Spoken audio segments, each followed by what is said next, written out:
तो उधर राजस्थान की बाड़मेर लोकसभा सीट पर त्रिकोणीय मुकाबले की संभावना और ज्यादा बढ़ गई है। निर्दलीय प्रत्याशी के रूप में विधायक रविंद्र सिंह भाटी की ओर से 30 मार्च को 2 नामांकन पत्र दाखिल किए गए थे। इसके बाद भाटी ने गुरुवार को भी नामांकन दाखिल किया है। बाड़मेर से निर्दलीय प्रत्याशी रविंद्र सिंह भाटी की नामांकन रैली में जन सैलाब देखने को मिला। भाटी के समर्थक ऊंटों के काफिले पर पहुंचे थे। इस बीच नाम वापस लेने की अटकलों के बीच भाटी ने न्यूज 18 इंडिया से कहा कि वो किसी भी कीमत पर अपना नाम वापस नहीं लेंगे।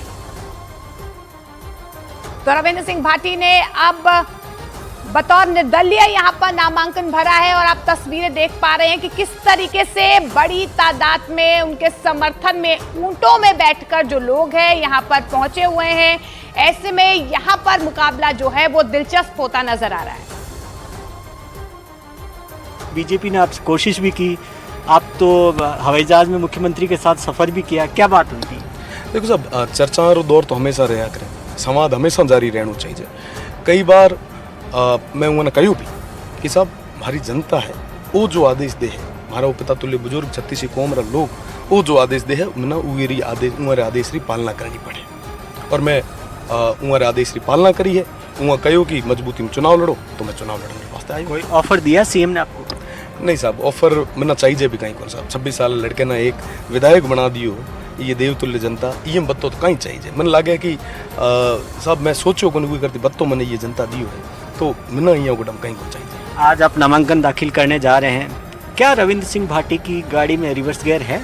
बिल्कुल भी नहीं है, बिल्कुल भी नहीं है। मैं पहले दिन ही 26 तारीख रोज के दिन मैं मीटिंग करी, सर्व समाज रे लोगों ने बुलाया, तो वो टाइम में ये कहूँ मैं सब थे अगर आशीर्वाद राखो तो मजबूती में रखा क्योंकि रविंद्र 500 बंदी हटे और ओळखे भी मैंने ये ला रही है कि भैया है मजबूती में है और आगे तक जा है। उधर बीजेपी के बाड़मेर से प्रत्याशी कैलाश चौधरी ने कहा है कि उन्हें प्रधानमंत्री नरेंद्र मोदी में राम दिखते हैं। उन्होंने कहा कि इस बार लोग प्रधानमंत्री नरेंद्र मोदी को देखकर वोट करेंगे। राम की बात भी हुई। आपकी नामांकन रैली के दौरान राज्यवर्धन सिंह राठौड़ ने कहा कि ये कैलाश नहीं ये मोदी है, ये कैलाश नहीं ये राम है। तो ये राम और मोदी, ये आपको लगता है कि इस बार बाड़मेर की जनता जब आपको देखेगी तो उनको आप में मोदी नज़र आएगा, राम नज़र आएगा? मैंने कहा ना कि मेरे प्रधानमंत्री नरेंद्र मोदी जी ने वो काम किए हैं जिन कामों की कभी किसी ने सोचा भी नहीं था। चाहे धारा 370 हटना हो, चाहे भगवान श्री राम का मंदिर बनाया हो, और जो काम हुए वो जनता को दिख रहे हैं और जनता नरेंद्र मोदी जी को देख रही है और नरेंद्र मोदी जी को देखते हैं तो निश्चित रूप से राम हमें दिखते हैं उनमें। तो इसलिए मुझे निश्चित रूप से कोई इसमें कहने में अतिशयोक्ति नहीं है कि हमारे प्रधानमंत्री नरेंद्र मोदी जी ने जो देश के लिए किया है ऐसा ना कभी कोई पहले कर पाया और आगे भी मैं सोचता हूँ कि प्रधानमंत्री नरेंद्र मोदी जी के नेतृत्व में भारत विकसित बनेगा। तो ये जनता के ध्यान में है कि विकसित भारत कौन बनाएगा। भगवान श्री राम का मंदिर जो बना है, अभी और भी बहुत काम कर रहे हैं, तो वो काम संभव है सिर्फ नरेंद्र मोदी जी के हाथों ही होना है। चुनाव क्या मोदी जी की गारंटियों पर है? बिल्कुल मोदी जी की गारंटी है। मोदी जी ने जो कहते हैं वो करते हैं। मोदी जी ने जो जो घोषणाएं की है वो पूरी हुई है और आगे भी जो घोषणा की है वो पूरी होगी।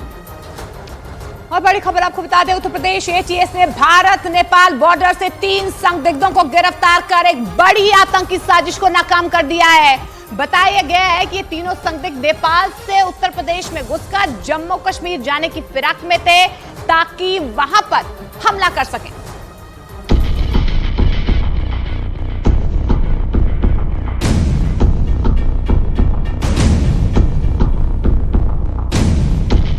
पाकिस्तान का अल्ताफ भट्ट, पाकिस्तान का सैयद गजनफर और जम्मू कश्मीर का नासिर अली। आरोप है कि ये तीनों भारत को दहलाने की प्लानिंग में थे।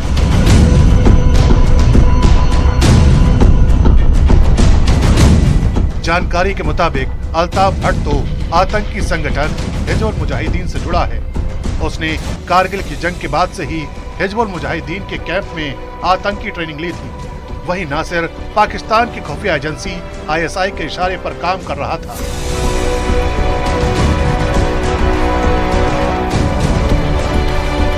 तीनों का प्लान था कि नेपाल के रास्ते भारत में घुसकर दहशत फैला सके, लेकिन यूपी ATS ने उनके प्लान पर पानी फेर दिया। यूपी ATS को आरोपियों के पास से पाकिस्तानी पासपोर्ट, पाकिस्तानी पहचान पत्र, ड्राइविंग लाइसेंस और फ्लाइट की टिकट मिली है। तीनों आरोपियों से फर्जी आधार कार्ड भी बरामद हुए हैं। यूपी एटीएस अब अगले 6 दिनों तक तीनों संदिग्धों से उनके पाकिस्तान में बैठे आकाओं के बारे में राज उगलवाएगी।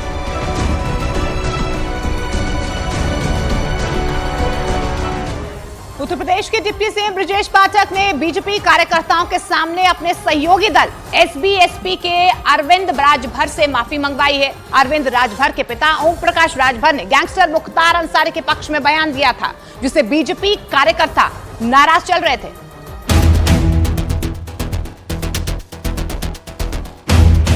उत्तर प्रदेश के deputy CM Brajesh Pathak SBSP यानी सुहेलदेव भारतीय समाज पार्टी के अध्यक्ष ओम प्रकाश राजभर के बेटे अरविंद राजभर को घुटनों के बल बैठाकर बीजेपी कार्यकर्ताओं से माफी मंगवा रहे हैं।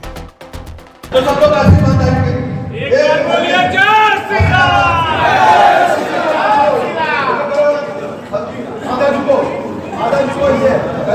अब मुंह नीचे झुकाओ। बोलिए जय श्री राम।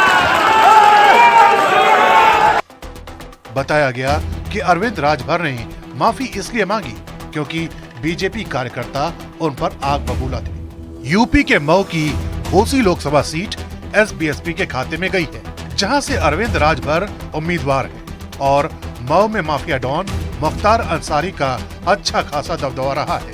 घोसी सीट पर 2.5 लाख के करीब मुस्लिम वोटर हैं। इसलिए उन्हें खुश करने के लिए ओम प्रकाश राजभर ने मुख्तार अंसारी के समर्थन में एक बयान दिया था। उस बयान पर बीजेपी कार्यकर्ता उनके बेटे अरविंद राजभर से नाराज हो गए। इतने नाराज कि जब पार्टी कार्यकर्ताओं का एक सम्मेलन हुआ तो अरविंद राजभर का स्वागत करने के लिए कोई मंच पर नहीं पहुंचा। डिप्टी सीएम ब्रजेश पाठक का तो स्वागत हुआ, मगर अरविंद राजभर के नाम की घोषणा होने के बावजूद बीजेपी की तरफ से किसी ने भी उनका स्वागत नहीं किया। ये देखकर अरविंद राजभर भी अपनी कुर्सी पर वापस बैठ गए, मगर ब्रजेश पाठक मामले की गंभीरता भांप गए और उन्होंने अरविंद राजभर से बीजेपी कार्यकर्ताओं और नेताओं से माफी मांगने को कहा। तो सब लोग आशीर्वाद देंगे। एक बार बोलिए जय श्री राम। आधा झुको इसे। अब मुंह नीचे झुकाओ। बोलिए जय श्री राम। लेकिन अरविंद राजभर ने कहा कि वो बीजेपी कार्यकर्ताओं से माफी नहीं बल्कि चुनाव में जीत के लिए उनका आशीर्वाद मांग रहे थे। वो हम अपने कार्यकर्ताओं से आशीर्वाद की कामना कर रहे थे और मैं आशीर्वाद ऐसे ही मांगता हूं।